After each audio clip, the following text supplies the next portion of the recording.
विस्तरै कि मन्नत शास्त्र विस्तरै या स्वयं पद्मनाभस्य मुखपद्माग्नि स्वयं भगवाনের মুখ থেকে নির্গত स्वयं भगवाনের কথা গীতায় আপনি পড়বেন শ্রীকৃষ্ণ বাদ বলে কোনো কথা নাই, যদি ভগবান আশেপাশে যদি ধর্মশাস্ত্র অন্যরা কি বলে অমুক বলেছেন তমুক বলেছেন, কিন্তু আমার শাস্ত্র বলছে স্বয়ং ভগবান বলছেন, শ্রী ভগবান। অর্জুনের মধ্যে ভগবান কি করলেন? মনের মধ্যে সংশয় সৃষ্টি করে দিলেন। আমাদের মনের মতো যত ভাব ভগবান নিজেই তো সৃষ্টি করেন, আপনি নিজে কি করতে পারবেন? অর্জুন তো ভগবানের শুদ্ধ ভক্ত, একেবারে সখ্য দাস, রসের অধিকারী, অর্জুনের সাথে সখ্য ভাব। সেই অর্জুনের মধ্যে ভগবান কি করলেন? ভেদের সৃষ্টি করে দিলেন। অর্জুন এবার কুরুক্ষেত্রের যুদ্ধের মধ্যে গিয়ে অর্জুন বলছে, আচ্ছা কুরুক্ষেত্রের যুদ্ধ তো শুরু হয়ে যাবে, এইবার বলছেন কি সেনয়ো উভয় মধ্যে রথাং স্থাপয়ামি আচ্যুতঃ। হে আচ্যুত, হে কৃষ্ণ, তুমি এক কাজ করো, সেনয়ো উভয় মধ্যে রথাং স্থাপয়া, দুই দলের মধ্যে রথটা একটু স্থাপন করো তো। এটা হচ্ছে অর্ডার দিচ্ছেন অর্জুন, কারণ কৃষ্ণ হচ্ছে তার ড্রাইভার, সারথি। ভগবানের নাম হয়ে গেল পার্থ সারথি, রথের যে সেনাপতি, রথের যে চালক সারথি, বর্তমান ড্রাইভারের মতোই তো নাকি? ড্রাইভার যদি নিজে গাড়ি চালাতে পারে না, মালিক যদি বসে, মালিক যদি বলে হবিগঞ্জ যাও, ড্রাইভারকে জিজ্ঞেস করবে কেন যাবো, হবিগঞ্জ যাওয়াই লাগে। হবিগঞ্জ যাওয়ার আবার যদি বলে আবার ব্যাক করো, আবার প্রশ্ন করা যাবে না। ভগবান তো সারথি। অর্জুন এবার বলছে কি সেনয় উভয় মধ্যে রথং স্থাপয়ামি আচ্যুতঃ यावद् एतं निरीक्ष्य ओहम युद्धकामन अवस्थितं। বলছেন একটু রথটা মাঝখানে রাখো তো, আমি দুই দলকে দেখিনি কারা কারা এসেছে দুই পক্ষে। অর্জুন কি জানে না আমার পক্ষে কারা ওই পক্ষে? সবাইকে তো জানতেন, কিন্তু আবার বলছে আমি দেখি। এইরকম যুদ্ধ আগেও হয়েছিল, কুরুক্ষেত্রের যুদ্ধের আগেও যুদ্ধ হয়েছে, বিরাট পর্বে কি যুদ্ধ হয় নাই? পিতামহ ভীষ্ম কিংবা বিরুদ্ধে ছিলেন না তখন? দ্রোণাচার্য তখন তো বিরুদ্ধে ছিলেন, যুদ্ধ তো করেছেন, তাই না? অর্জুন কৃষ্ণ কি করলেন? রথ একেবারে ঠিক মাঝখানে রেখে দিলেন। এটাও ভগবানের ইচ্ছা। দেখা হয়ে গেল, এবার বলছেন অর্জুন দিদিকে মাথা মারিয়ে না দিচ্ছে, ওরে বাবা এর মধ্যে বাইরের কেউ নাই, সব আমার, সব নিজে আত্মীয় স্বজন, মানে একেবারে আচার্যের, যার কাছ থেকে অস্ত্রবিদ্যা ধারণ করে আমি নিজে অর্জুন সেই অস্ত্রগুলো দ্রোণাচার্যগুলো নিজেই দাঁড়িয়ে আছে। ভীষ্মদেব, ভীষ্ম যদি না থাকতেন পৃথিবীতে পঞ্চপাণ্ডব থাকতো না। ভীষ্মদেব নিজেই সেনাপতি হয়ে দাঁড়িয়ে আছেন। শ্বশুর,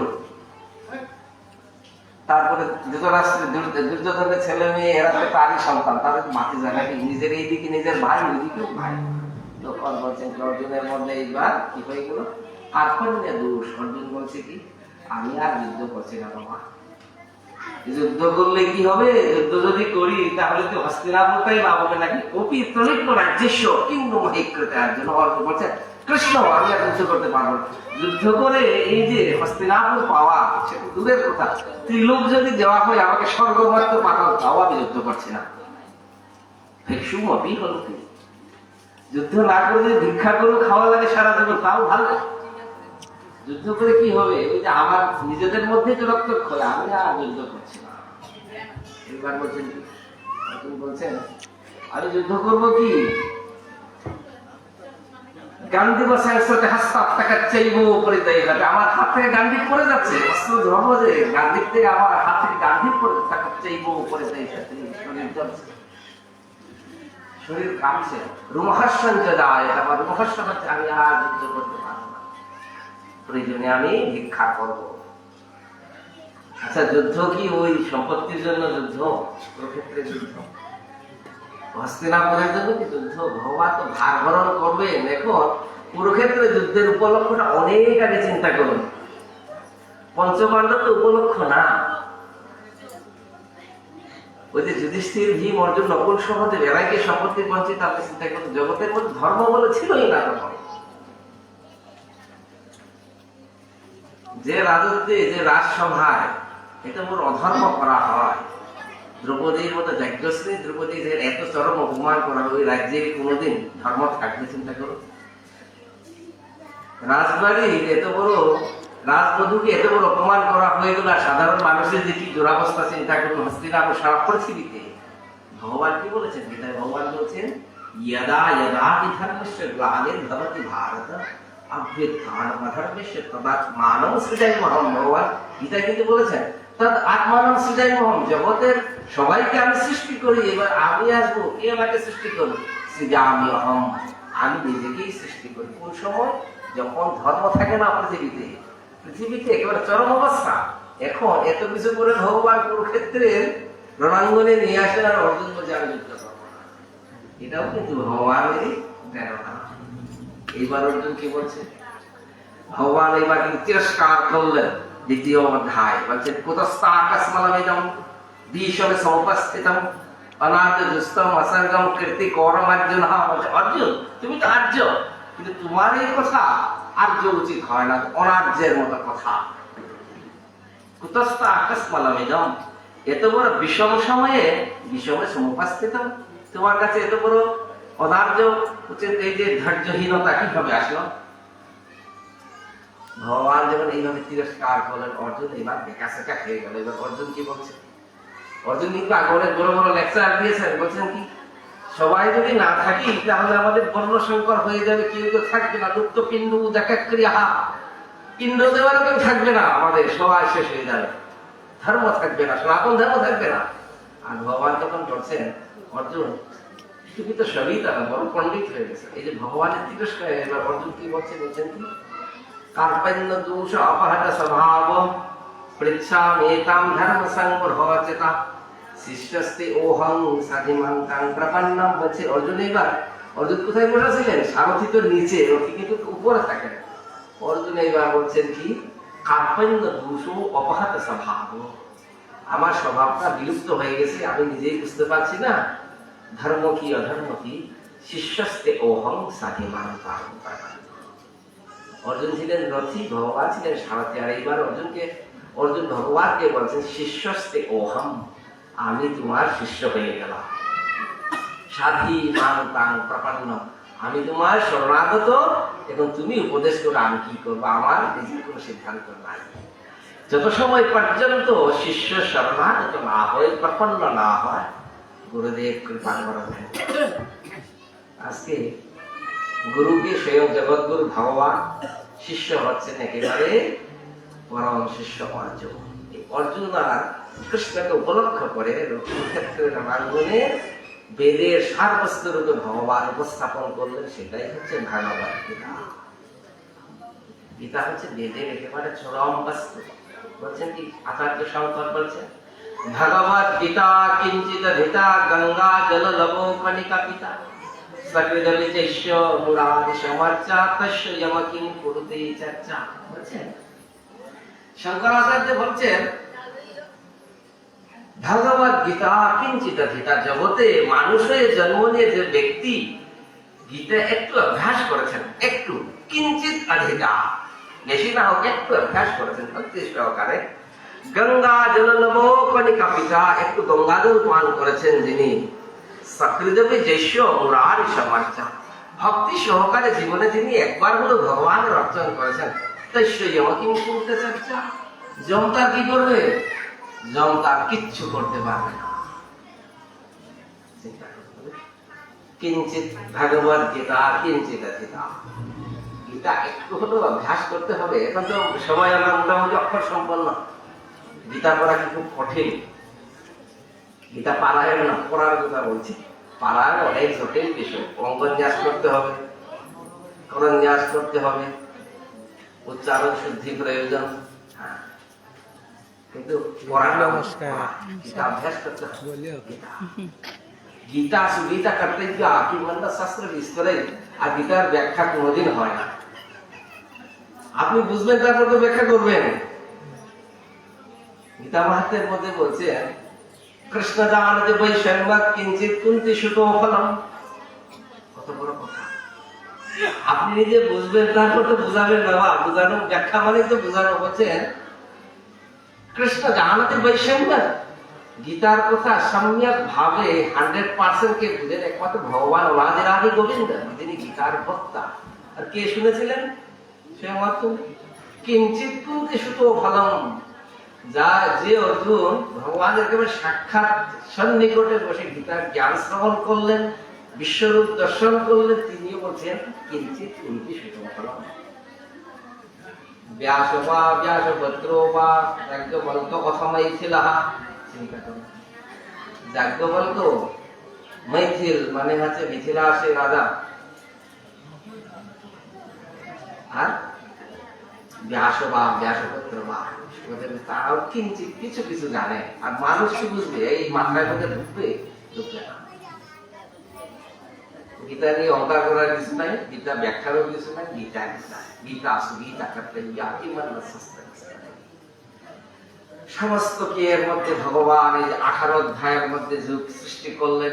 প্রত্যেক অধ্যায়ের মধ্যে যুগ শব্দটা আছে। দেখুন, অর্জুন বিষাদ যুগ, যুগ মানে কি? সংযোগ, যুক্ত হওয়া। অর্জুন বিষাদ যুগ, এটাকে যুগ বলা হয়। অর্জুন বিষাদ যদি না হয় ভগবান, সেটাকে যুগ হবে কি করে? অর্জুনের বিষাদ থেকেই তো গীতার সৃষ্টি। অনেকেই বলে ওই প্রথম অধ্যায়ের মধ্যে শিখার কিছু নাই, ওটা সাধারণ বস্তু। কিন্তু সচ্চিদানন্দ ভক্তিবিনোদ ঠাকুর বলেছেন, ওরা বুঝতে পারে না রে বাবা, গীতার প্রথম অধ্যায়ে গীতার সার বস্তু আছে। চিন্তা করেন, উনি ওইখান থেকে সার নিয়েছেন, আর বাকিরা বলছে এখানে কোনো সার বস্তু নাই। হতে পারে, যার যেমন জ্ঞান, যার যেমন বুদ্ধি, আমরা ততটুকু কি আস্বাদন করতে পারবো, বেশি আমরা পারি না। গীতা হচ্ছে সেই অমৃতা। গীতা অভ্যাস করতে হবে। আর আমরা কি করি? শালু কাপড়কে সুন্দর করে গীতা একটা রাখি, বাসায় ঠাকুরের আসনে রাখি, তুলসী দেই, ফুল দেই। এই শালু কাপড় আর খোলা হয় না। সুন্দর করে পেছানো তো, পেছ খোলাও কষ্ট, আবার ভাঁজ করবে সেটাও কষ্ট। সময় আছে নাকি? তুলসী আসনের মধ্যে ফুল দিচ্ছেন, তুলসী দিচ্ছেন, 10 বছর পরে দেখা গেল কাপড়টা বসে গেছে, পছন্দ ধরতে যদি গীতার মধ্যে তো পছন্দ হলো, ও গীতার পূজা হয় না। এটা করতে হবে, একটা অভ্যাস করবে। আর বলছে গীতার মূল পূজা হচ্ছে গীতার অধ্যয়ন, মনন। একটু বড় গীতা, মনে করেন শ্লোকগুলো আমরা পড়তে পারছি না ঠিক মতো, সমস্যা নাই, ও উচ্চারণ শুদ্ধ করা ওটাও দরকার নেই। যারা পাঠক তাদের জন্য দরকার পড়তে পারে, দৃষ্টি আকর্ষণের জন্য। সাধারণ মানুষের জন্য কোনো দরকার নেই। আপনি অর্থটা বোঝার চেষ্টা করবেন। এখন তো বাজারে অনেক গীতা পাওয়া, ব্যাখ্যা সম্পন্ন।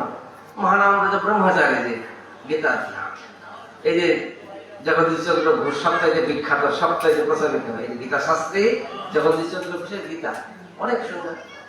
তো প্রভুপাদ ভক্তি বেদান্ত স্বামী প্রভুপাদের যথাযথ সেটাও অনেক সুন্দর।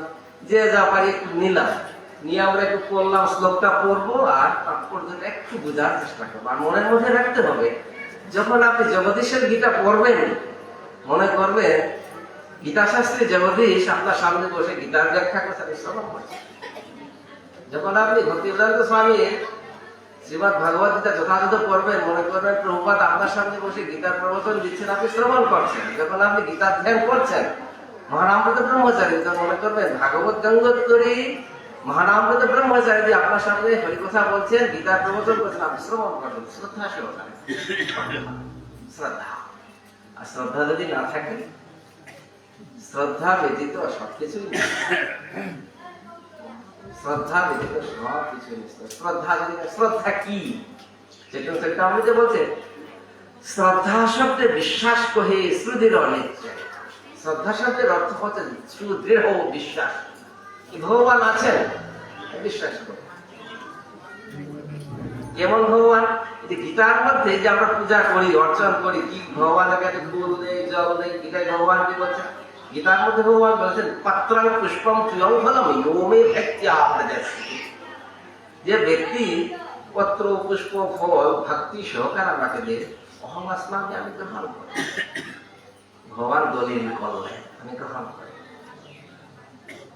এখন এই কথার বলেই তো আমরা ভগবানের সামনে পূজা করি না। এখন ফলগুলো আপনি কোথায় দিবেন? ভগবান যদি না থাকে শূন্য জায়গায় দেওয়া যায়?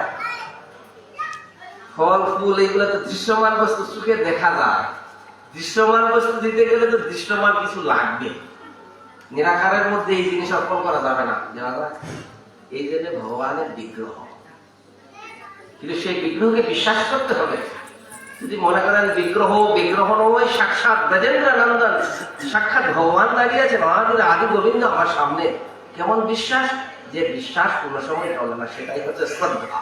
বলছেন শ্রদ্ধা শব্দে বিশ্বাস তো এই স্তুতির অনিচ্ছ, যে শ্রদ্ধা কোন সময় চলবে না। শ্রীমন্দির বিগ্রহ অনেক বড় মূর্তিমান। আপনার বাড়িতে কি আছে? চিত্রপট আছে না? চিত্রপট হচ্ছে ফটো, একটা ছবি। ছবিতে বিশ্বাস করলে ভগবান সেখানেই প্রকটিত হবেন। বিশ্বাস নাই, বৃন্দাবন পরিক্রমা করে গোবিন্দদেব দর্শন করে লাভ হবে না। নবদ্বীপ দর্শন করলে ধামেশ্বর মহাপ্রভুকে দেখলেন, কিন্তু বিশ্বাস নাই, কোনো লাভ। বিশ্বাসটাই দরকার। বিশ্বাস বাধাকে সরিয়ে।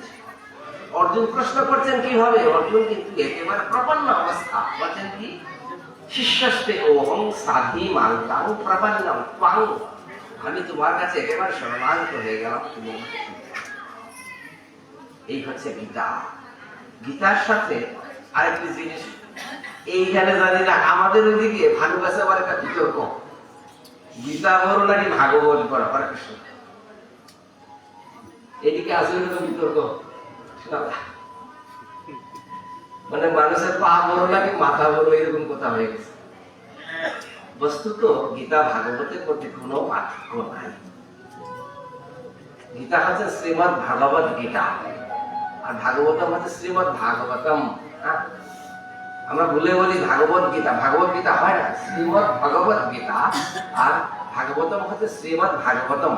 দুই গ্রন্থ যদিও স্বতন্ত্র গ্রন্থ, কিন্তু দুইটা একই। এই কারণে বলছি, গীতার 700 শ্লোকের মধ্যে ভগবান যে কথা বললেন,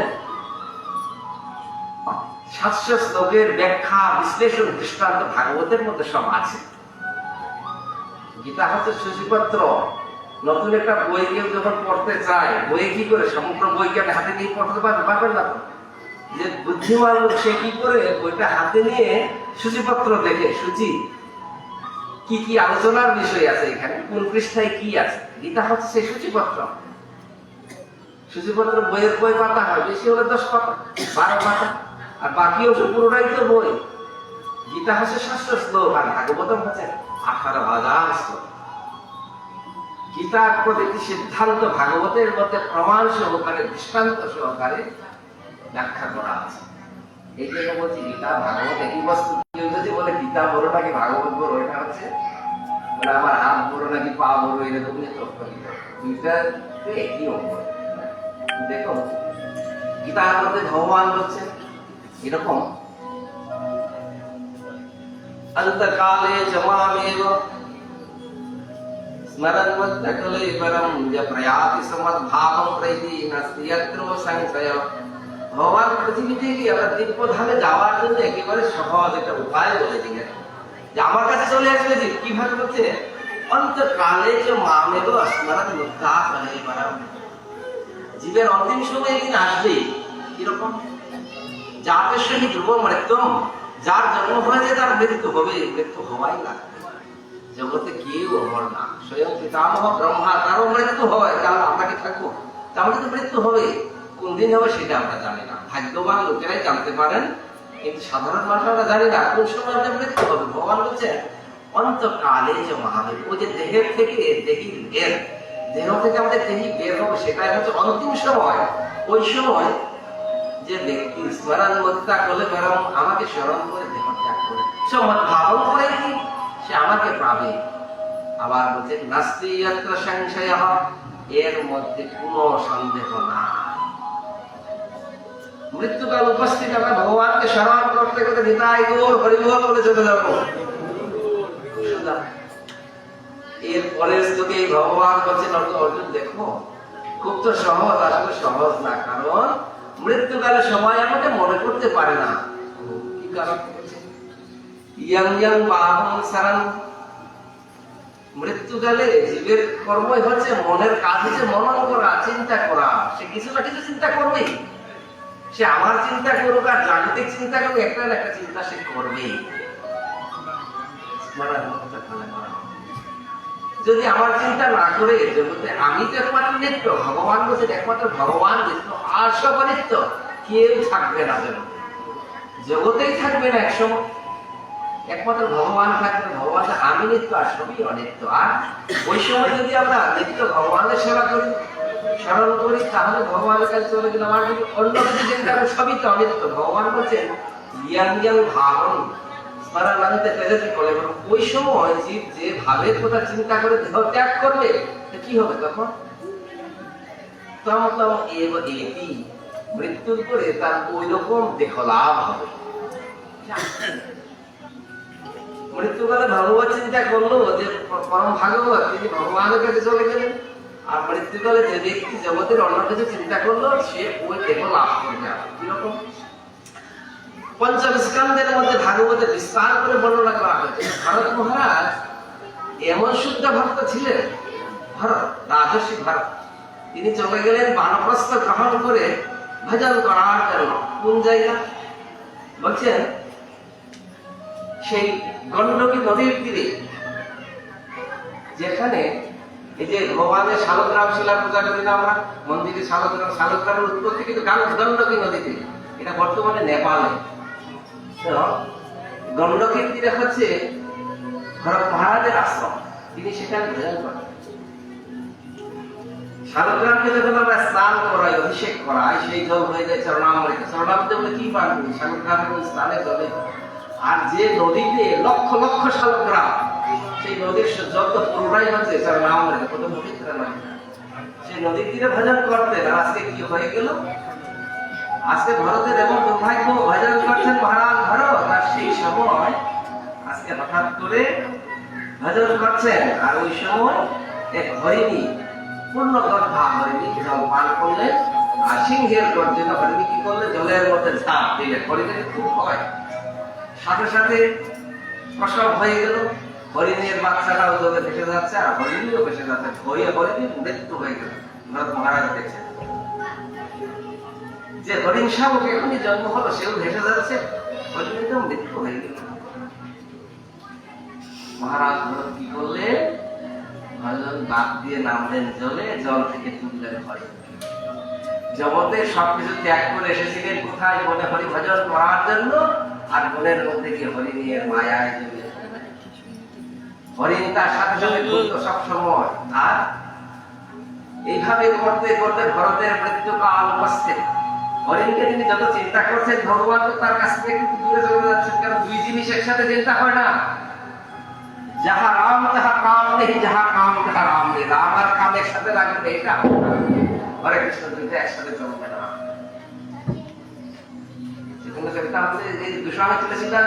যাহা রাম তাহা কাম নেই, যেখানে রাম সেখানে কাম থাকবে না। কবিরাজ হিসেবে একই কথা বলছেন। বলছেন কি? কৃষ্ণ সূর্য সম মায়া হই অন্ধকার, যাহা কৃষ্ণ তাহা নাহি মায়ার অধিকার। কৃষ্ণ সূর্যের মতো। সূর্য কিরকম? সূর্য হচ্ছে চরম, একেবারে পরম ভাস্কর।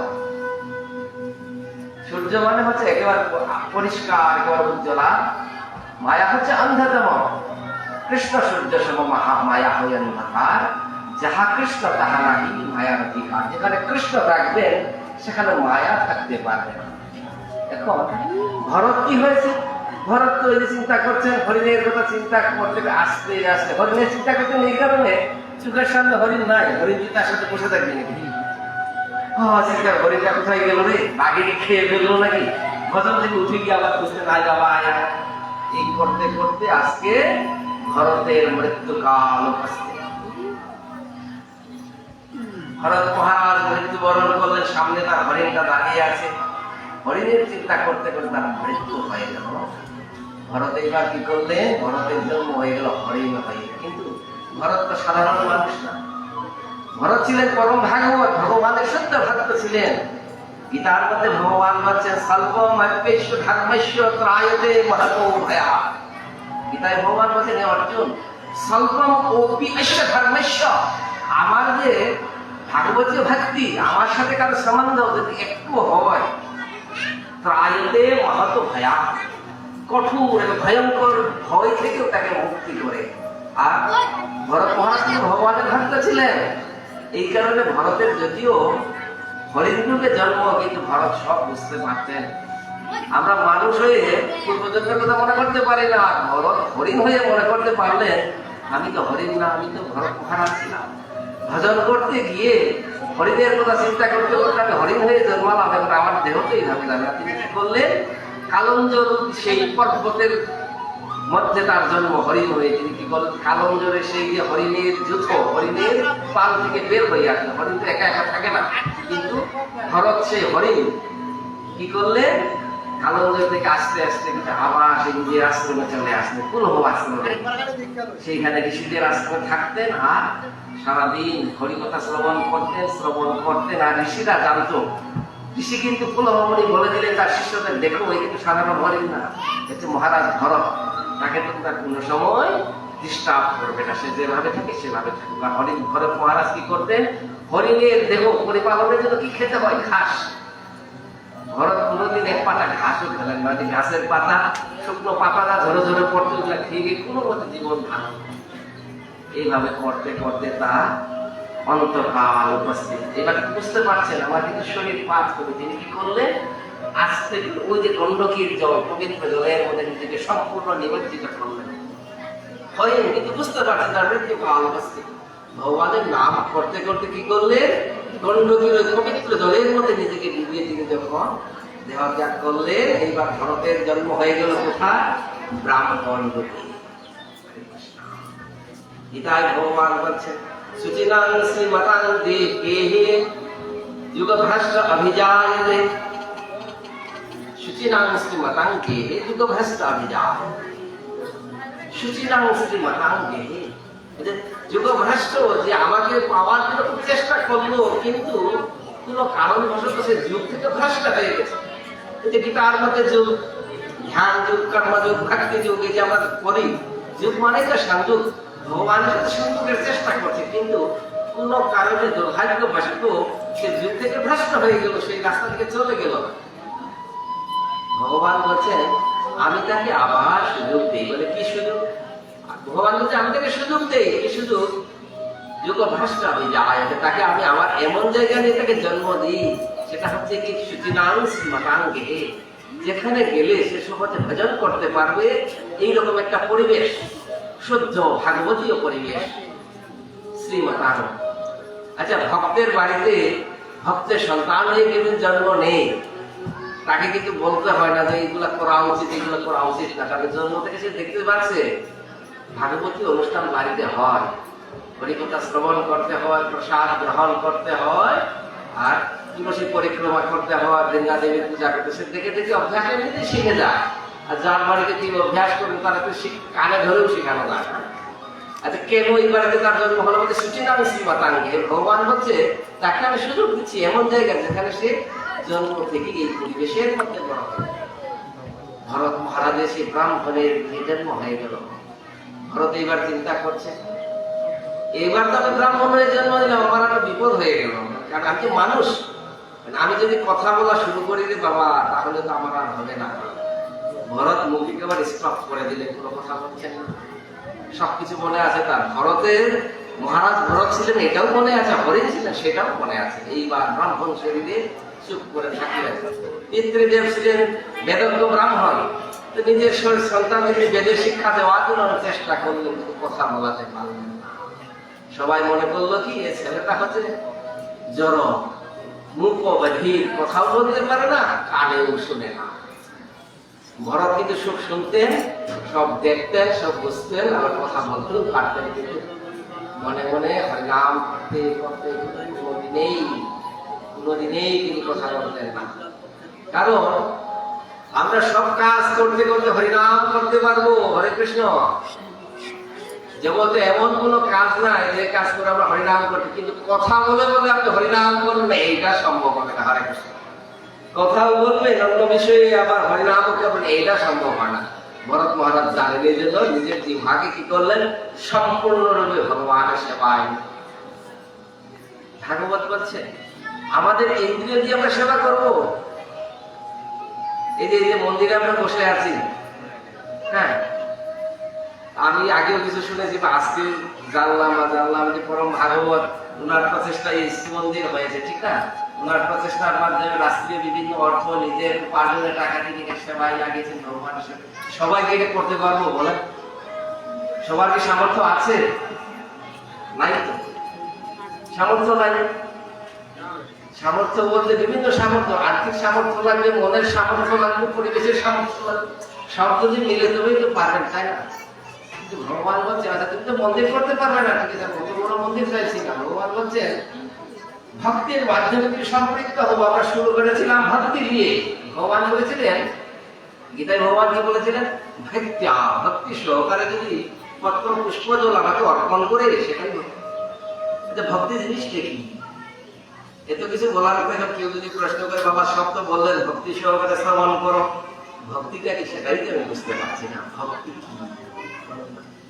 এটা কি বলো? এগুলো সাতকাণ্ড রামায়ণ করে প্রশ্ন করে সীতাকার বাপ, সীতা যে নারী এটাই উনি বুঝতে পারেন। এখন সীতাকার বাপ, সীতা তো বাপ হতে পারে না, মা হতে পারে, কিন্তু এইটাই জানি না ভক্তি কি। এই জিনিসটা হচ্ছে বড় বিষয়। রূপ গোস্বামী বা আমাদের সর্বগোস্বামী মূল আচার্য তিনি বলছেন ঋষিকেশ সেবানাং ভক্তি হচ্ছে সরল সরল আবেদন বলছে বাবা তোমার যে ইন্দ্রিয় সেগুলোকে বলা হয় ঋষিকা।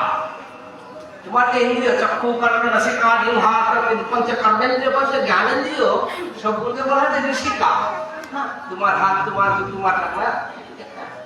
এই হাত হচ্ছে আমার হাত, এই কান হচ্ছে আমার কানে। ভগবান তখন বলছে বলছে তোমার কান, তোমার হাত, তোমার চোখ কিন্তু তুমি চালাও না। তোমার ভিতরে আরেকটা মেশিন আছে, যে ব্যক্তি চালায় সে না থাকলে তোমার এই মেশিন আর কাজে লাগবে না। শ্মশানে শরীর মম পরিহার হইবে, বিহঙ্গ পতঙ্গতায় বিহার করিবে।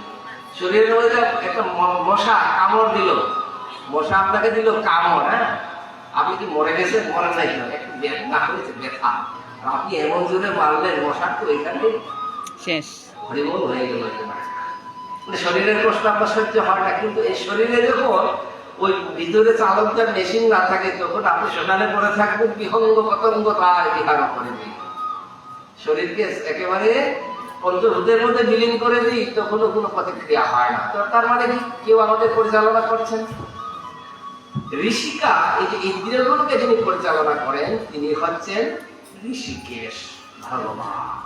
দেখুন গীতার মধ্যে অর্জুন কিন্তু ভগবানকে ঋষিকেশ সম্বোধন করেছেন। রূপ গোস্বামী পাদ বলছেন ঋষিকেশ সেবনাং ভক্তি উচ্যতে। তোমার এই ইন্দ্রিয়, সেই ইন্দ্রিয় দিয়ে ইন্দ্রিয়াদি যে ভগবান তোমাকে যিনি পরিচালনা করেন তার সেবা করা, সেটাই হচ্ছে ভক্তি। ভক্তি সরল সংজ্ঞা, বাইরের জিনিস লাগবে না। তিনি বলছে দুইটা হাত আছে, হ্যাঁ, এই হাত দিয়ে তুমি সেবা করবে। তোমার দুটি পা আছে, পা দিয়ে তুমি সেবা করবে। চোখ দিয়ে তুমি ভগবানের সেবা করবে, কান দিয়ে ভগবানের সেবা করবে, নাসিকা দিয়ে ভগবানের সেবা করবে, জিহ্বা দিয়ে ভগবানের সেবা করবে, সমস্ত অঙ্গ দিয়ে সেবা করবে। কিরকম? কান দিয়ে আমি ভগবানের কি সেবা করবো? ভাগবত উত্তর দিচ্ছেন শ্রুতিং চ অচ্যুত সৎকর্মোদয়। কান দিয়ে জগতে এত কিছু শুনতে পাও, কিন্তু সেই কান দিয়ে তুমি যখন হরিকথা শ্রবণ করো, সেটাই হচ্ছে কানের সেবা। ভগবান প্রশ্ন করছেন তুমি তো বড় মন্দির করতে পারছো না, তোমার কাছে এত অর্থ নাই, কিন্তু তুমি হরিকথা শ্রবণ করতে পারতে না, এই সেবাও কি তোমার দ্বারা সম্ভব ছিল না? বলছেন চোখ দিয়ে তুমি ভগবানের সেবা করতে পারবে। তিনি তো মন্দির করেছিলেন, কিন্তু তুমি তো মুকুন্দ লিঙ্গ আলয়ে দর্শনের ত্রিশক, মুকুন্দ লিঙ্গ আলয়ে ভগবানের শ্রীমূর্তি অথবা ভগবানের শ্রী মন্দির, তাকেও তুমি যদি একটু শ্রদ্ধা সহকারে দর্শন করতে চোখ দিয়ে, তাহলেও কিন্তু সুখের দ্বারা ভগবানের সেবা। মন্দিরের সামনে দিয়ে যাচ্ছেন, খুব ব্যস্ত, হরে কৃষ্ণ, মন্দিরের সামনে খুব ব্যস্ত, মোবাইলে কথা বলতে যাচ্ছেন, ঠিক আছে, কার সাথে থেকে হ্যাঁ ঠিক আছে, ভালো ভালো হয়, ঠিক আছে। এখন মন্দিরের দিকে তাকানোর সময়টা নাই। মন্দিরে এসে ভগবানকে প্রণাম করে ভগবান এত পুরো আশা করেন না আপনার কাছে, তো মাথা ঘুরিয়ে দেখতে পারতেন, ভালো আছে প্রভু, ঠিক আছে, সেই সময়টাও আপনার নাই। ভগবান মনে করে খুব ব্যস্ত, তার বাবা যাচ্ছে কোথায়? সোনার ঘাট। আসার পরে তাহলে মনে করবে ভগবান বসে আছে, গেল যে লোকটা তুমি আসবে তো, আসার কোথাও মনে নাই, ভগবান কিন্তু মনে করে গেলেন। ভগবান আশা করেন না আপনি ভিতরে এসে প্রণাম করবেন, দণ্ডবত পঞ্চাঙ্গ এরকম নত তো মাথা ঘুরিয়ে তো দর্শন করতে পারতেন মন্দিরের দিকে। মুকুন্দ লিঙ্গালয়ে দর্শনের ত্রিশূল, ভগবানের শ্রীমূর্তি দর্শন করে সেটা অনেক উপরে। মন্দিরকে যদি দর্শন করেন তাহলে এটা হচ্ছে চোখের সেবা। আমরা কি সেটাও করতে পারি না? সময় করো হরে মন্দির মার্জনা দিশু, হাত দিয়ে সব থেকে বড় সেবা আছে হরি মন্দির মার্জন। কেউ বলবে আমার বাড়ির মন্দির থেকে অনেক দূর বাবা, কার্তিক মাসে আমি একবার করতে পারবো, প্রত্যেকদিন যেতে পারবো না। ভগবান বলে কত দূর লাগবে না তো। তুলসী কানন যাত্রা তত্র সন্নিহিত হরি, তোমার বাড়ি থেকে তুলসী নাই? আছে, আমি তো এখানেই আছি। তুলসী কানন যাত্রা তত্র সন্নিহিত হরি, ভগবান ওইখানে আমি আছি। তো তুমি তুলসী মূল লেপন করো না ভালো করে। তোমার তুলসী মূলে ঘাস কেন, পরিষ্কার কেন, ওটা সুন্দর করে সাজাতে পারো না? বাড়ি আমরা আমাদের মানে অনেক বাড়িতে আমি দেখি অনেক সুন্দর সুন্দর বাড়ি টাইলস করা, কিন্তু তুলসী মঞ্চটা আমি খুবই করুন অবস্থা। তুলসীর অবস্থা ভালো নয়, তুলসী মঞ্চটা ভালো করে করতে পারি না। বাড়ি কিন্তু টাইলস করা আর ওইখানে করুন অবস্থা। ওরে বাবা, সুন্দর করে বাড়ি করলেন ভালো কথা, এইবার আপনি ঘুরতে গেলেন শেষ যাত্রা, কোথায় আপনাকে ঘন্টা বাজিয়ে বাজিয়ে নিয়ে গেল অ্যাম্বুলেন্সে করে। আপনি যাচ্ছেন সবাইকে জাতীয় অমুক যাত্রা, কে গেল না অমুক যাচ্ছে। এইবার আপনি আসবেন, আপনাকে নিয়ে আসবে, তার কিন্তু ঠিক নাই। আশা হচ্ছে দুই রকম, যাওয়ার সময় হতে পারে, নাও হতে পারে। আপনি যদি যেভাবে গেলেন ঋষিকেশ ভগবানকে যে ওইভাবে যদি ভগবান এখান থেকে গেল, এইবার কিন্তু বাড়িতে আনার পর বাড়িতে আপনার সুন্দর করে টাইলস করা বাড়িতে আপনাকে ঢুকাবে না, ওইখানেই রাখবে, উঠান পর্যন্তই আসবেন, তারপর ওইখানেই থাকতে হবে। আপনি এত কষ্ট করে বাড়ি বানালেন, কেউ বলবে না ওই যে মৃত ব্যক্তি তাকে ঘরের মধ্যে ঢুকায়, হাসপাতালে কি ঘরে ঢুকাবে নাকি? ঢুকাবে না, ঢুকাবে না, ওই উঠানেই থাকতে হবে। তুলসীটা একটু সাজা, ভগবান হচ্ছে কি মুকুন্দ লিঙ্গাল করো ঘরে মন্দির মার্জন আনিসু, তুলসীপুরকে মার্জন করো, তুলসী সেবা করবে। বলতে বলছেন ভগবত গীতা কিঞ্চিত এটা গঙ্গা জল ওখানে কাকুকা, গঙ্গা জলে পান করে দিবে। একবার গঙ্গা জল কোথায় পাবে? গঙ্গায় গেলে হরিদ্বার, তারপর গেলন ধরে নিয়ে আসেন 5 লিটার গঙ্গা জল। দিনে যদি 1 চামচ করে খাওয়া শুরু করে 2 বছরে 1 গেলন জল শেষ হয়ে যাবে। তারপরে কি করবেন? পাসপোর্ট ভিসা এখন এত সহজ না, আর আশা করে লাভ নাই। তীর্থ বাড়িতে তীর্থ করতে হবে। কিরকম বলছে? তুলসীর পত্রে পত্রে সমস্ত তীর্থের অবস্থা। দিনে একটু সুন্দর করে তুলসীর দিকে সেবা করুন না। তুলসীর সেবা করতে আমরা কি করি? কিছুই জানি না, মন্ত্রতন্ত্র। তুলসী জল তো একটু খায় নাকি, পান করি তো, মন্ত্রতন্ত্র দেই বা না দেখি জল পান ওটাই কিন্তু গঙ্গা। ভক্তি সহকারে করুন, এখানে গঙ্গা গঙ্গা। মানুষ হয়ে জন্ম নিয়ে দিনে একবারে তুলসী সেবা করতে না পারলেন, ও শরীর আর আপনার থাকবে না। ভগবান বলছেন কি, খুব কষ্ট হয়ে গেছে বাবা তোমার, মানুষ হয়ে যেন বিপদে পড়ে গেছো, তোমার অনেক দায়িত্ব। বলে কি ভজনের কথা, এই কথা, পিতা মাতার দায়িত্ব পালনের কথা, বাড়িতে অসুস্থ বাবা মা আছে, সেবার কোনো কি নেই। ভগবান বলছে তুমি মানুষ, তোমার তো কর্তব্য আছে। মানুষ হয়ে তো বিপদে পড়ে গেছে, মানুষ হয়েছে বলেই তো পিতা মাতার ভরণ পোষণের প্রয়োজন নাকি? ভগবান বলছেন মানুষ না হলে তো তোমার ভরণ পোষণ লাগতো না। সুতরাং তোমার অধমাগতি, তোমাকে পৃথিবীতে পাঠাবো, কিন্তু কষ্ট করে আর মানুষ হওয়া লাগবে না। এমন জায়গায় তুমি যাবে যেখানে গেলে কিছুই করতে হবে না, কোনো কর্তব্য নাই। হরিকথাও শ্রবণ করা লাগবে না, হরিনামও করা লাগবে না, গীতা পাঠও করা লাগবে না, কষ্ট করে কোথাও বসাও লাগবে না, আর নিজের বাবা মাকেও আর সেবা করা লাগবে না। সেটা হচ্ছে কি, এক মনুষ্য ব্যতীত মানুষ ছাড়া কারোর কোনো দায়িত্ব নাই। সন্তান প্রতিপালন সবাই করে, মানুষ করে, আবার কুকুর বিড়াল তারাও কিন্তু করে, কিন্তু মানুষের কর্তব্য আবার অন্যরকম থাকে। আমাদের সন্তান প্রতিপালন কিন্তু নিঃস্বার্থ না, একদম সোজা কথা, নিঃস্বার্থ না। সন্তান প্রতিপালন আমরা কেন করবো? আমি যখন বার্ধক্য অবস্থা বৃদ্ধকাল আমলো সব সুখ ভাগ, শরীরটাই তো সুখের মূল নাকি বাবা? ভালো ভালো জিনিস খাবেন, কিন্তু বয়স হয়ে গেল, এবার আর খেতে পারছেন না। আগের বাহাদুরি গেল, ওই আর বাহাদুরি আর খাচ্ছে না। নিজে কিছুতে ভালো মতো দেখবো না ওই সময়, হ্যাঁ, এরপরে আব্দুল করিমের বেশি খাইলে হজম হয় না, অটোমেটিক্যালি বাদ দিবেন খাওয়া। ভালো জিনিস থাকলেও খাবেন না, কারণ একটু খাওয়ার পরে যখন সারাদিন 2 দিন ধরে অশান্তি করবে, ওরা আপনি খাবেন না তো, কারণ মেশিন বিটল হয়ে গেছে। ওদের বৃদ্ধকাল আবলো শুভ ভাগ। এই সময় সন্তানেরা আমাদের প্রতিপালন করবে, এটাই বেদের উপদেশ, এটাই ধর্ম। এখন সন্তান যদি নিজের বাবা মাকে প্রতিপালন না করে, এটা কি হলো? এটা তো মানুষের কর্তব্য না, এটা তো অমানুষের। ভগবান বলছেন বাবা যাও জানতি অধমান গতিম। তুমি যখন নিজের পিতামাতাকে প্রতিপালন করতে পারছো না, তাহলে তুমি যেখানে জন্মাও সেখানে তোমার প্রতিপালন করা লাগবে।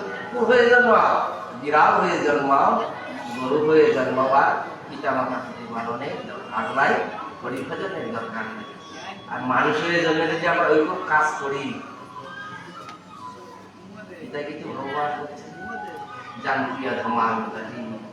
আমাদের এখনো সময় আছে, আমরা যদি অভ্যাস করি, চেষ্টা করি, ভগবান আবার সুযোগ দিবে, পরবর্তীতে আরেকটু সুযোগ দিবে। এইভাবে করে করে আমার ভগবান সম্পূর্ণ হবে। যা চলে গেছে, দিন চলে গেছে, যে সময়টুকু আছে ওর মধ্যে ভগবানের সাথে সম্পর্ক করার অভ্যাস করতে হবে। মনে রাখতে হবে মানুষ আমার দায়িত্ব কর্তব্য পালন করতে হবে। এরপরে এইভাবে চলতেছে। কয়টা বাজে? 1:40।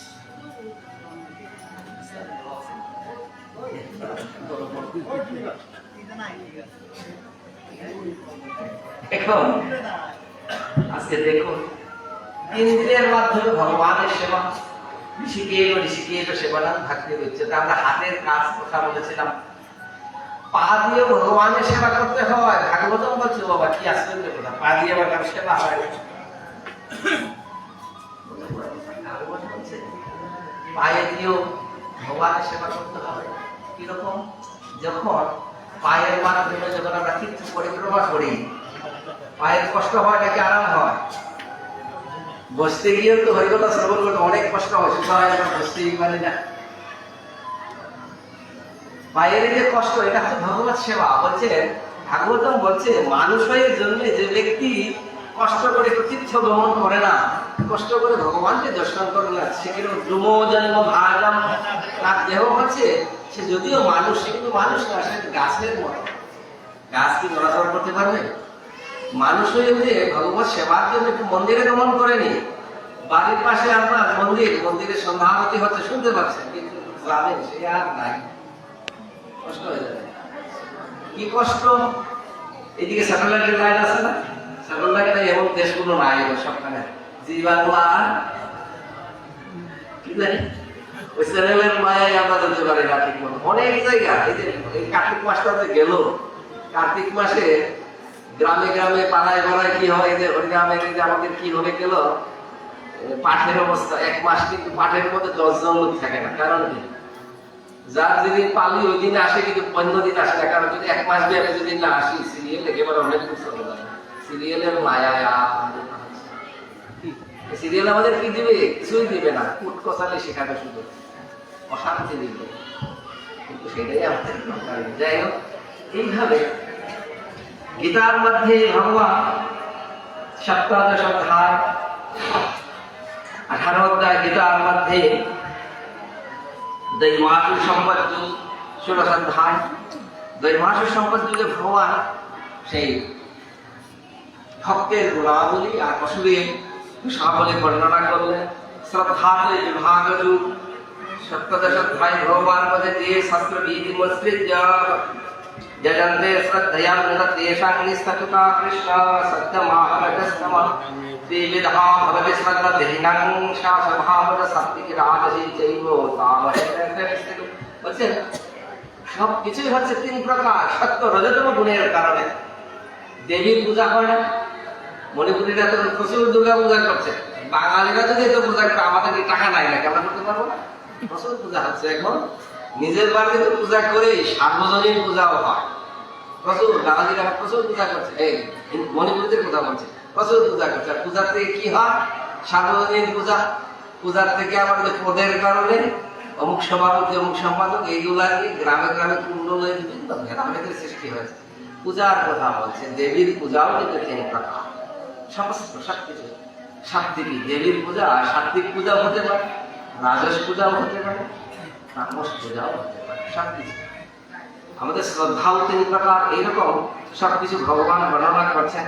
আর একেবারে শেষ দিকে মুখ্য যুগে ভগবান এমন কথা বললেন দেখো গীতার মধ্যে ভগবান একেবারে উপসংহার চলে এসে অর্জুনকে বলছে কি, দেখো অর্জুন, ইয়ার অহংকার আশ্রিত ন যোৎসো মিতে মন্যসে মিথ্যৈষো ব্যবসায়স্য প্রকৃতিস্থং নিউদিশ্যতি ঈশ্বর সর্বভূতানাং হৃদয়সে অর্জুন তিষ্ঠতি ধাময়ন সর্বভূতানি যন্ত্ররূঢ়ানি মায়া। অর্জুন তুমি কিছুই করতে পারবে না, তোমার দেহ হচ্ছে যন্ত্রের মতো। বলছে সর্বভূতানাং সমস্ত ভূতের মধ্যে জীবের মধ্যে ভগবান অবস্থান করছে। আর ভ্রাময়ন সর্বভূতানি যন্ত্ররূঢ়ানি মায়া। সেই পুতুলকে যেমন সুতা দিয়ে নাড়ানো হয়, এইভাবে করে ভগবান বলছে সবাইকে নাড়িয়ে দিচ্ছে। শেষে বলছে কি মন্মনা ভবমদ্ভক্ত মজ্জাতিমং নমস্কুরু মামেব ঈশ্বরী সত্যন্তে প্রতিযামতি ওষুম সর্বধর্মাन् পরিত্যজ্য মামেকং শরণং ভজ অহং ত্বাং সর্বপাপেভ্যো মোক্ষয়িষ্যামি মা শুচঃ। ভগবান এবার বললেন সর্বধর্মাन् পরিত্যজ্য মামেকং শরণং ভজ। যে ভক্ত সে অধর্ম তো অনেক আগেই ছেড়েছে, তার কাছে অধর্ম থাকতে পারে না। যে ভক্তি যদি আছে তার কাছে কি অধর্ম আছে নাই? এবার ভগবান অধর্ম তো আগেই নিয়ে নিয়েছেন, এবার বলছে কি সর্বধর্মাन् পরিত্যজ্য। সমস্ত ধর্ম কর্তব্য, সমাজের প্রতি, পিতা মাতার প্রতি, নিজের প্রতি, সংসারের প্রতি জগতের কর্তব্য পরিত্যজ্য, এগুলো তোমার লাগবে না। যদি একান্ত ভাবে আমার শরণাগত হোক, অহংকার সর্বপাপেভ্যো মোক্ষয়িষ্যামি মা। যে একেবারে ভগবানের শরণাগত হয়েছে তার জন্য ভগবান একান্ত ভাবে আছে। এটাই হচ্ছে তার মূল কথা। না চ তস্মাৎ মনুষ্যেষু কঠিন্যে প্রিয়কৃততম ভবিতা চ তস্মাৎ প্রিয়তমো ভবিষ্যৎ। অর্জুন উবাচ। অর্জুন এইবার সমস্ত গীতা শ্রবণ করলেন ভগবানের শ্রীমুখে। কোথায় শ্রবণ করছেন? কুরুক্ষেত্রে। ধৃতরাষ্ট্র বলেছিলেন ধর্মক্ষেত্র কুরুক্ষেত্র। কুরুক্ষেত্রের মধ্যে এত কিছু হয়ে যাচ্ছে, সঞ্জয় কিন্তু গুরু কৃপায় শ্রবণ করছেন, আর কান দিয়ে শ্রবণ করছেন কে? সঞ্জয় সুখ দিয়ে ভগবানের লীলা দর্শন করলেন, আর কান দিয়ে দর্শন করলেন কি? ধৃতরাষ্ট্র। ভক্ত সঙ্গ করলে এমন হয়, সঞ্জয়ের কারণে ধৃতরাষ্ট্র মহাপাপী, তারও কিন্তু গীতা শ্রবণ হয়ে যাচ্ছে। এবার বলছেন অর্জুন উবাচ নষ্ট মোহসিদ্ধির্লব্ধাৎ প্রসাদাৎ ময়া স্থিত আস্মি গত সন্দেহো ভবিষ্যতি। নষ্ট মোহ সিদ্ধির্লব্ধা বলছে, অর্জুন বলছেন আমার সমস্ত মোহ নষ্ট হয়ে গেছে। ভগবানের বলছেন তৎপ্রসাদাৎ ময়া অচ্যুত। হে কৃষ্ণ, হে কেশব, তোমার কৃপায় আমার সমস্ত মোহ দূর হয়ে গেছে। স্মৃতি লব্ধা, এইবার আমি নিজের স্মৃতিকে লাভ করলাম, নিজের অবস্থানকে বুঝতে পারলাম। স্থিত আস্মি গত সন্দেহ করিষ্যে বচনম প্রমাণম। স্থিত আস্মি গত সন্দেহ, স্থিত আস্মি, সমস্ত সন্দেহ দূর হয়ে গেছে তোমার কথা। এদিকে সঞ্জয় যখন, সঞ্জয় আর ধৃতরাষ্ট্র কুরুক্ষেত্রের অনেক দূরে, প্রায় হস্তিনাপুরে বসা। সঞ্জয় বলে ইতি মোহং বাসুদেবস্য পার্থস্য চ মহাত্মনঃ সংবাদমীমসৌ সমদ্ভুতং রুমহাস্যনম। ব্যাসো প্রসাদাস্তাবনেতদ্গুহ্যতমং পরম যোগং যোগেশ্বরাৎ কৃষ্ণাৎ সাক্ষাৎ কথয়তু স্বয়ং। সঞ্জয় বলে হে মহারাজ, দেখো আজকে আমার গুরুদেব পরম পূজ্য পাপ ছিল ব্যাসদেবের কৃপা, ব্যাস প্রসাদাৎ ময়া সুতপান এতদ্গুহ্যতমম। গুহ্য একেবারে পরম গুহ্যতম বস্তু আমি আমার গুরুদেবের কৃপায় লাভ করেছি, যেটি আমি আপনাকে শ্রবণ করালাম। योगा योगेश्वर कृष्ण, योगेश्वर कृष्ण राधन संस्कृत संवादोन्मद्भुतम केशव अर्जुनोत्पुण्यम इष्यामि च मुहुर्मुहुः। तत् संस्कृत रूपमद्भुतम हरे विस्मयो महान राधन विस्मये च पुनः पुनः। সেই অদ্ভুত কথা শ্রবণ করে, ভগবানের সেই দিব্য বিভূতি শ্রবণ করে মনের মধ্যে আমার বারবার কি হচ্ছে, রোমাঞ্চ খাচ্ছে। মহারাজ আমি কি বলবো? এরপরে তিনি বলছেন কি, কুরুক্ষেত্র যুদ্ধ কিন্তু এখনো হয় নাই, যুদ্ধ কি শুরু হয়েছে? হয় নাই। যুদ্ধের সিদ্ধান্ত তিনি করে দিলেন কি হবে, 18 দিনের যুদ্ধ হবে। 18 অধ্যায় তো আগেই, গীতার 18 অধ্যায় শ্রবণ করার পর 18 দিনের যুদ্ধ হবে, তারপর যুদ্ধের সমাপন। এইবার যুদ্ধের যুদ্ধের পূর্বেই সঞ্জয় বলছেন ইয়াত্র যোগেশ্বর কৃষ্ণ ইয়াত্র পাত্র ধনুর্ধর তত্রসি বিজয় ভূতি ধ্রুবাণী তীরমতি নমঃ।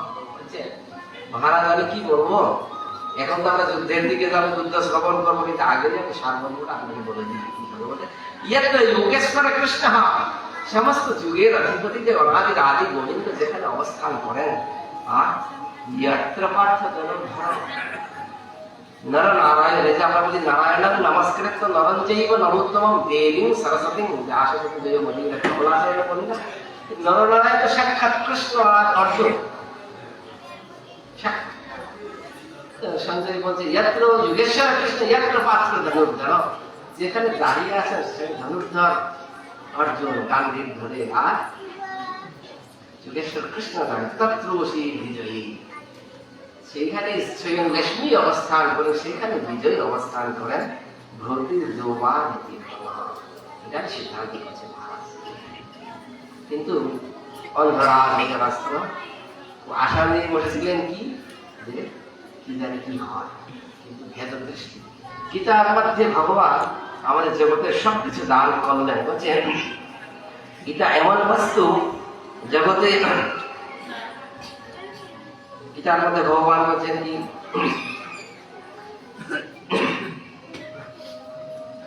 ये सिन्नति पठन्ते इव गीता शस्त्र महर्निशं वै मनुष्य जयादिपरूपा न संशयः गीतार्थं न विजानते नाभमस्त परोजनधिक शरीरं शिलं शुभं दिवगं तद्देहाश्रमं गीताशास्त्रं न जानति नाधमस्त परोजनधिक प्रारब्धं प्रतिष्ठं पूजं मानं महोत्तमः। জগতে অনেক প্রতিষ্ঠা পেয়েছেন, কিন্তু গীতার প্রতি কোনো মর্যাদা নাই, গীতার কোনো অভ্যাস করে নেই, তার সে আছে কিরকম ভিড়, তার হিসেবে কোনো কাজে লাগবে না, সবকিছু বৃথা যাবে। দেবকী নন্দন কৃষ্ণ গীতা পাঠেন দৃশ্যতি যথান যজদানেন যজ্ঞতীর্থ ব্রতাদিহি। গীতা পাঠের মাধ্যমে ভগবান যেটা পরিতুষ্ট হন, যজ্ঞ ব্রত কোনো কিছু করেই ভগবানকে আর ওইভাবে পরিতুষ্ট করা যায় না।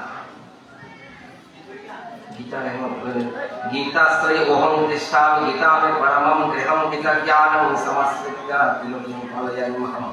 गीतामि हृदयं पार्थ गीतामि सर्वोत्तमं गीतामि ज्ञानमत्युग्रं गीतामि मद्वयं गीतामि ज्ञानमद्वयं गीतामि उत्तमं स्थानं गीतामि परमं पदं गीतामि परमं गृहं गीतामि परमं गृहं।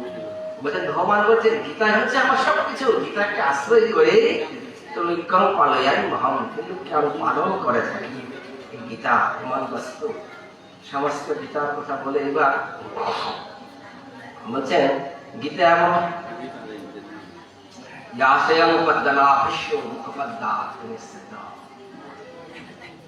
গীতার মাহাত্মের কথা বলা হয়, আমাদের গীতা পাঠ করে মাহাত্ম না পড়ে থাকে গীতাটাকে নিষ্ফল। গীতা আমাদেরকে শিক্ষা দিচ্ছে, গীতা শিক্ষা আছে কর্মেন্দ্র বাধে কারাস্তে মা ফলের পদার্থে ন, ফলের আশা না করে কর্ম করা, গীতা পাঠটা ফলের আশা নিয়ে করি, এটা হচ্ছে আমাদের অবস্থা।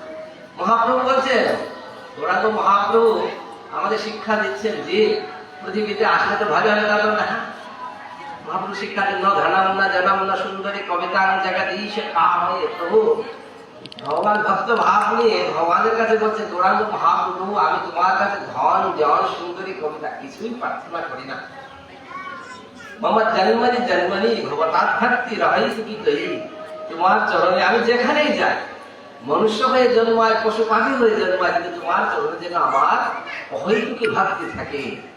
মহাপ্রভুর প্রতি আমাদের অনেক ভক্তি, কিন্তু মহাপ্রভুর এই শিক্ষা আমরা গ্রহণ করতে পারি না। আমরা কি বলি, ধনং জনং সুন্দরী কবিতাং সর্বং কামে, আমরা সব চাই, জগতে সবকিছু থাকবে আর ভক্তিও থাকবে।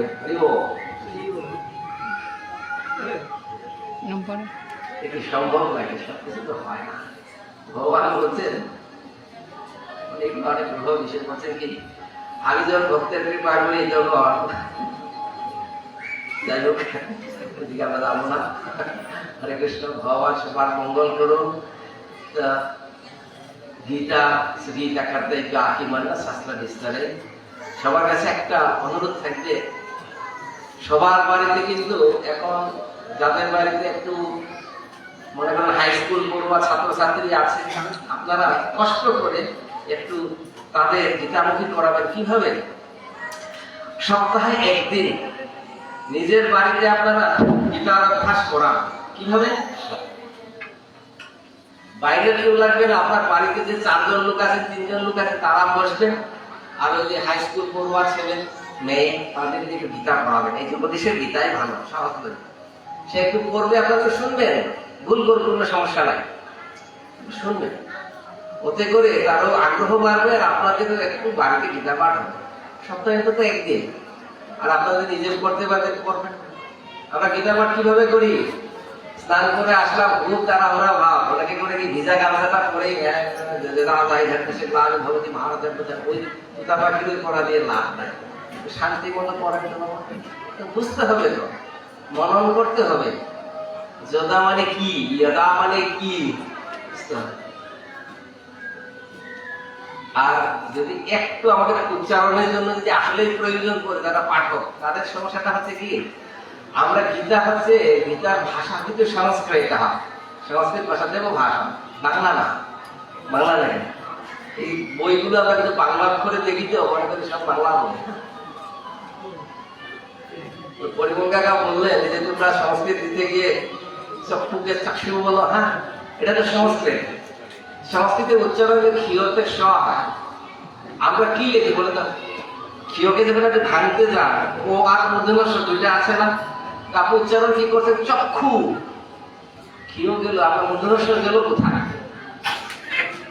হবে না তো, চাক্ষু বলতে হবে। জয়ের উচ্চারণ ইয় হয়, ইয় যদি শুদ্ধ উচ্চারণ করতে হয়। আমি বলছি উচ্চারণ লাগবে না, ভুল করলেও সমস্যা নাই, ভুল করতে করতে আমরা শিখি। একটা কথা মনে রাখতে হবে, ভাষা যদিও মানে অক্ষর যদিও বাংলা, কিন্তু এটা কিন্তু বাংলা অক্ষর না। ভাষাটা বাংলা না, কিন্তু সংস্কৃত একটা আলাদা ভাষা, যে ভাষার আলাদা ব্যাকরণ আছে, যার উচ্চারণ ভঙ্গি সম্পূর্ণ স্বাভাবিক। সংস্কৃতে যকে ইয় উচ্চারণ করা হয়, আমরা বলি না যদা তদা হি ধর্মস্য গ্লানি, ইয়দা যদা হি ধর্মস্য, ধর্মস্য গ্লানি, ধর্মস্য, ধর্মস্য হয়, ধর্মস্য ইত্যাদি হয় না, ইত্যাদি। উচ্চারণ দরকার নাই, এটা করে বলছি আর কি। বয়ের উচ্চারণ ইয়া হয়, ওয়া, দ্বারা হয় না, দ্বারা, দ্বারা। দোয়ের নিচে বুয়া আছে, উচ্চারণ ওয়া হয়, ওয়া। তা যে কথা সবাইকে অনুরোধ করলাম, সেটা হচ্ছে বাড়িতে একটু অভ্যাস করবে, সপ্তাহে একদিন। বাড়িতে সবকিছু আমরা শিক্ষা দিই। এখন তো গ্রামে কিন্তু গানের শিক্ষক রাখি না, গানের শিক্ষক আছে, অনেকের বাড়িতে থাকতো, সপ্তাহে একদিন শিখায়, 500 টাকা একটা ক্লাস। সপ্তাহে 4 দিন ক্লাস করতে 2000 টাকা লাগবে। গান শিখে কি হবে? বড় গায়িকা হয়ে যাবে। কিন্তু ভুলেও তো কেউ গীতার শিক্ষক রাখার চিন্তাও তো আমরা করি না। শিক্ষক রাখেন না, আমাদের শিক্ষকও নাই। সবকিছু খুব কষ্ট করে হবে, লেখাপড়া করতে হবে কষ্ট করে, আর আপনার গান শিখতে হবে অনেক কষ্ট করে, হারমোনিয়াম টানতে টানতে তারপর গায়ে হতে। আর ধর্ম এমনিতেই হয়ে যাবে বাবা, বয়স হয়ে গেলে ধর্ম হবে। বয়স হয়ে গেলে ধর্ম হবে, কিন্তু ওই দেহটা আপনারই চলে না। যার দেহ বসে নিজে বলতে দীর্ঘকাল ভগবান হচ্ছে কি অসম্মান নিয়ে আমি কি করবো? যখন সচল ছিল তখন আমার মনে ছিল না, এখন নিয়ে আসলে খুব কষ্ট করতে কি বলবো। আমি তো শ্রবণ করতে চাই, কান দিয়ে হরিকথা শ্রবণ করতে কানে শুনি না। ভগবান তখন বলছেন কাল তো এখন গেল বাবা, তখন কাল যখন পরিষ্কার ছিল তখন কি করে সময় করতে পারবে? ভগবানের জন্য একটু সময় দিতে হবে। আমরা একটু হরিনাম করব, এটাই হচ্ছে মূল কথা। গীতা একটু অভ্যাস করবো, এটাই মূল কথা। এইভাবে ভগবান আমাদের কৃপা করবেন। আমি সবাইকে একটু অনুরোধ করবো, আমরা 3 বার হরিনাম করবো।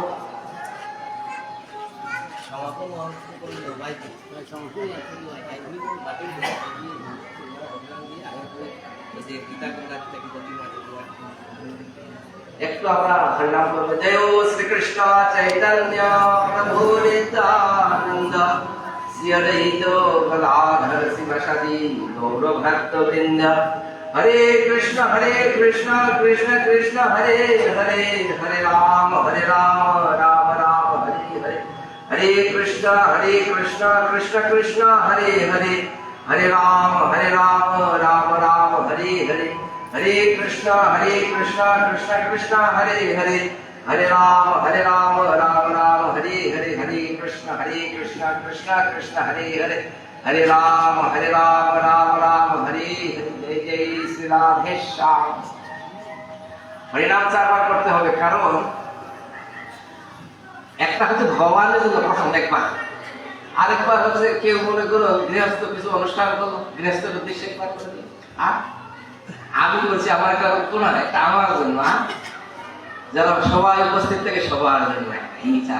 যদি সাগরের কম হয়, কার যে ভাগে কম করবে সেটা আমি বুঝতে পারবো না, এই জন্য ন্যূনতম 4 বার হরিনাম করতে হবে। হরে কৃষ্ণ। আজকে আমরা একেবারে অন্তিম পর্যায়ে চলে আসলাম। তো হরিকথা এটা আসলে পাড়ায় ছিল না, আমার কথা আমি বলছি। আমি তো এরকম কি করতে পারিনি, আর গীতার উপর আসলে ওরকম আমার অধ্যয়ন নেই। আমি ভাষা বাইরে থেকে বাইরে কিছু কিছু বলি, আর অক্ষর এরকম বলতে পারবো না। এর মধ্যে সঠিক তো আমরা চেষ্টা করলাম, এর মধ্যে অনেক ভুল ভ্রান্তি হয়তো আছে, আবার সামাজিক বিষয়গুলোর কারণে অনেকের আমাকে একটু মনক্ষুণ্ণ হতেও পারে। আবার এগুলো অনেকে মনে করতে পারে পাঠের মধ্যে এগুলো কি বলার বিষয় না, এই জন্য এইরকম কিছু যদি বিষয় থাকে সবার জন্য আমি অনুরোধ করছি কৃপা করে আপনারা মার্জনা করবেন। আর এই পর্যায়ে গীতা আমাদের গীতা যুগের সমাপনের জন্য বিশ্রাম নিচ্ছি আর কি। বাঞ্ছা কল্পতরু ভজতে পাসিতে হয়ে গেছে সত্যাম পামে ভূ বৈষ্ণবে ভূ ব্রহ্ম।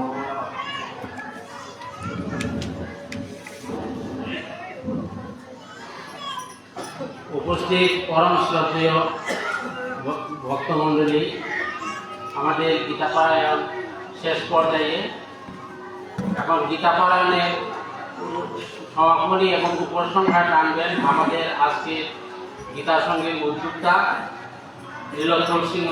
এর আগে আমি একজন পরম ভক্ত, আমার শ্রদ্ধেয় কাকাবাবু শ্রী হরিমোহন সিংহ বেলদারিয়া, উনি ভগবানের উদ্দেশ্যে দু একটা কথা বলবেন।